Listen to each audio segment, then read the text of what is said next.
sycophantic AI behavior, where a system reinforces your existing beliefs regardless of accuracy, has now been officially linked to severe mental health incidents, including documented deaths. Yeah, and right on the heels of that, the UN has just issued this dire, on-the-record warning that AI capabilities they are vastly outpacing our human safeguards.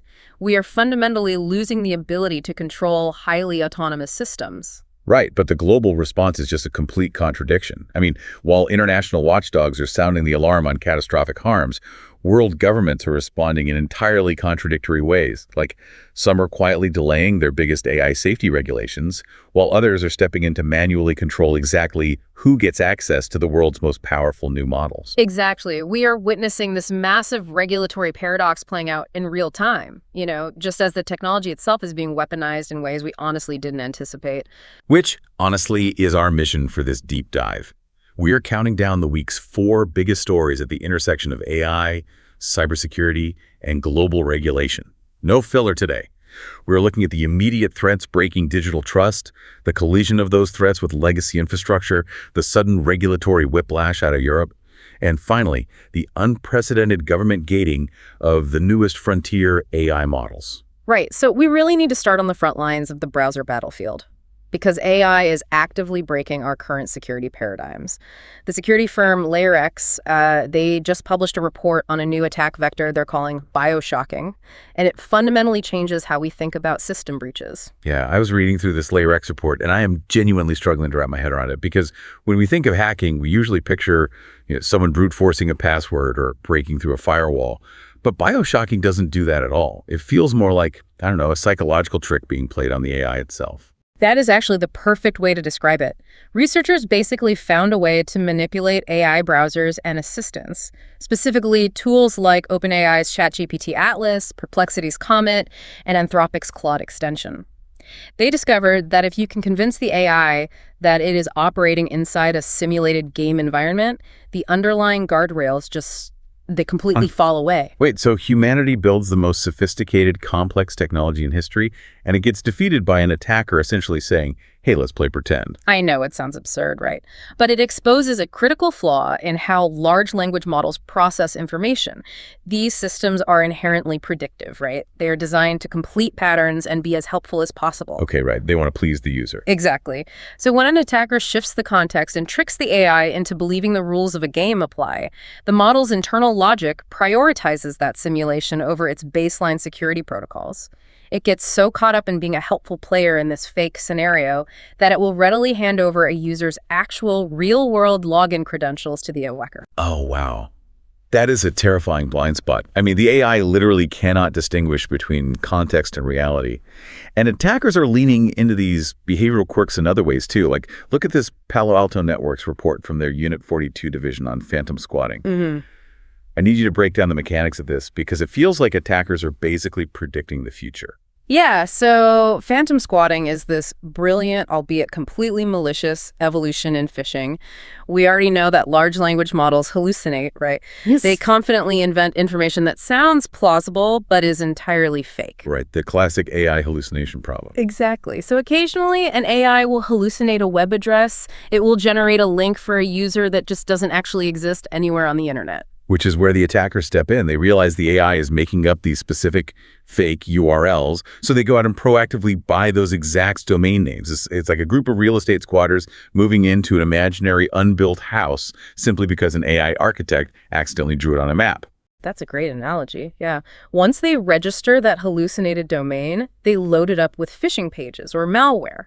They know that the AI is out there actively and incorrectly recommending this link to users. So they don't even have to do the work of tricking people to click. Right. The attacker just sits back and waits for the AI to funnel victims right into their trap. They aren't even searching for software bugs anymore. They are exploiting the predictable hallucinations of the model itself. Geez. So we have AI browsers leaking passwords because they think they're playing a game, and AI hallucinating traps for users. But the report on the Cursor AI code editor is what really caught my attention. Cursor is wildly popular among developers, but researchers just flagged 2 massive vulnerabilities in it. I won't read off the long alphanumeric serial numbers, but they are CVE 2026 50548 and 50549. And the threat severity scale puts these flaws at a 9.8 out of 10. Yeah, a 9.8 is massive. In the cybersecurity world, anything above a 9 on the CVSS scale basically means the roof is on fire. You drop everything you're doing and fix it immediately. These are remote code execution vulnerabilities. But how does that even happen? How does a coding assistant suddenly start running malicious commands on a developer's machine? And apparently it does this without ever asking the user for permission. So the mechanism driving this is called indirect prompt injection. Normally, a user types a prompt into an AI directly, right? But with an indirect injection, the malicious instructions aren't coming from the person sitting at the keyboard. They're actually hidden within the environment the AI is analyzing. Okay, so imagine a developer using Cursor simply visits a compromised website. Exactly. The AI is designed to read and ingest that web page to help the developer work faster, summarize the documentation or whatever.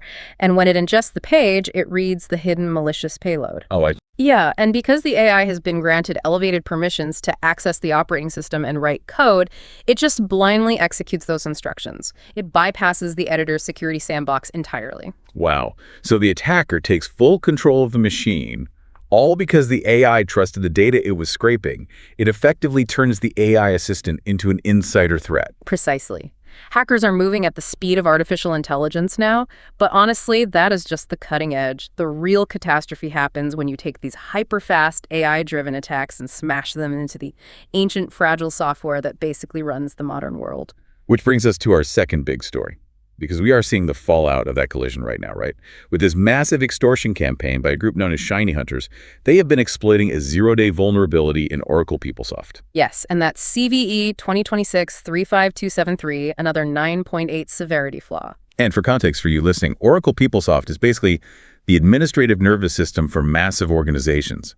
It's the underlying software that handles human resources, payroll, finances, student registries. So this flaw allows for unauthenticated remote code execution.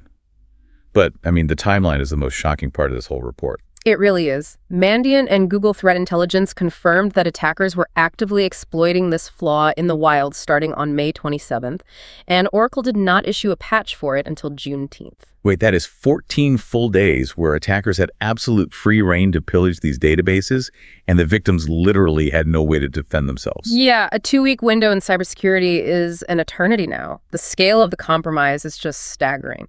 Over 100 global organizations were breached. And we are seeing a massive concentration in a very specific sector. 68% of the compromised entities are in higher education. Like the University of Nottingham, right? Exactly. Universities rely heavily on these sprawling, highly customized legacy instances of PeopleSoft, but it extends far beyond universities, too. Yeah, I saw Nissan was hit in this campaign. It exposed social security numbers, national ID numbers, and tax information across both North and South America. And then you look at the National Association of Insurance Commissioners, the NAIC. Shiny Hunters used this exact PeopleSoft flaw to steal 3.1 terabytes of data from them. 3.1 terabytes. We are talking about roughly 105,000 files. But the data theft is honestly only half the story. The operational paralysis is what makes these legacy attacks so devastating. Right, because it shut down their actual operations. Oh, completely. The breach forced major credit rating agencies to entirely suspend their data feeds to the NAIC. It halted the processing of insurer investment designations through regulatory platforms. They didn't just steal information, they completely paralyzed the organization's ability to function day to day. And because these attacks are causing so much systemic damage so quickly, the U.S. government is proposing a radical policy shift. They want to drastically shorten the mandated deadline for patching critical vulnerabilities in federal systems. Right now, agencies typically have, 2 to 3 weeks to apply a patch? Yeah, about 2 to 3 weeks is standard. Well, the new proposal shrinks that window down to just 3 days.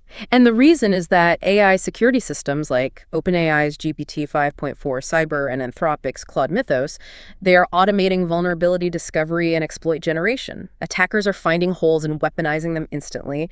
The weeks-long advantage that IT defenders used to have is just completely gone. So the government realizes that a 72-hour patch cycle is, the only mathematically viable defense against AI-driven hacking.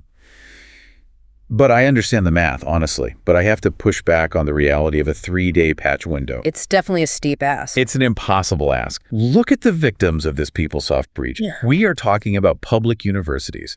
How on earth is an underfunded higher education IT department supposed to test, validate, and deploy a massive software patch for a bespoke 20-year-old database in just 72 hours? I mean, if they rush a PeopleSoft patch and it conflicts with their custom architecture, the whole system crashes, payroll stops, students don't get their financial aid. You are identifying the exact structural breaking point of modern cybersecurity right there. The speed of the threat demands a 3-day response, but the reality of legacy IT budgets and bureaucratic red tape makes it nearly impossible. We are expecting institutions running decades-old architectural frameworks to pivot at the speed of an AI-generated 0-day exploit. So hackers are weaponizing AI to exploit systems instantly, and the U.S. government is demanding a 72-hour defense cycle. The natural referee here should be global regulators, right? You would assume they are matching this urgency and accelerating safety frameworks. But when we look at the documents released this week, moving to our third story, they are doing the exact opposite. Yeah, we are looking at a glaring paradox in international governance right now. So the United Nations just published its first global AI assessment. It was put together by 40 leading experts and co-chaired by Yoshua Bengio. And the findings are incredibly dark. I mean, they explicitly state that AI agent systems will soon be capable of doing weeks of human programming work in a matter of minutes. Right. And the core warning from Bengio and the UN panel is that science currently lacks any reliable methods to retain control over highly autonomous systems. They are stating on the record that we cannot guarantee these models will not cause catastrophic harm. Which is terrifying. And furthermore, they highlighted the massive centralization of this technology. Like, the U.S. currently accounts for 75% of the world's top AI compute power, and China holds 15%. It's a huge bottleneck. Yeah, so we have a technology that the world's top experts say we cannot reliably control, and the physical infrastructure powering it is overwhelmingly concentrated in the hands of a few corporations in just 2 countries. The UN is literally begging for oversight. But then we look at the news out of the European Parliament this week. The EU just amended the AI Act to officially delay the main compliance deadline for high-risk AI by 16 whole months. Yes. High-risk systems, which include AI used in critical areas like, hiring algorithms, educational sorting, and law enforcement. They were originally scheduled to face strict compliance rules by August 2, 2026. The EU just pushed that deadline all the way back to December 2, 2027. I'm sorry, but that feels like watching a car speed toward a cliff and deciding the solution is to move the guardrail back a few miles. If the UN says these systems are fundamentally uncontrollable, why is the EU giving the companies building them another 1.5 years to operate without safety compliance? I mean, it comes down to the mechanics of passing laws versus the reality of actually implementing them.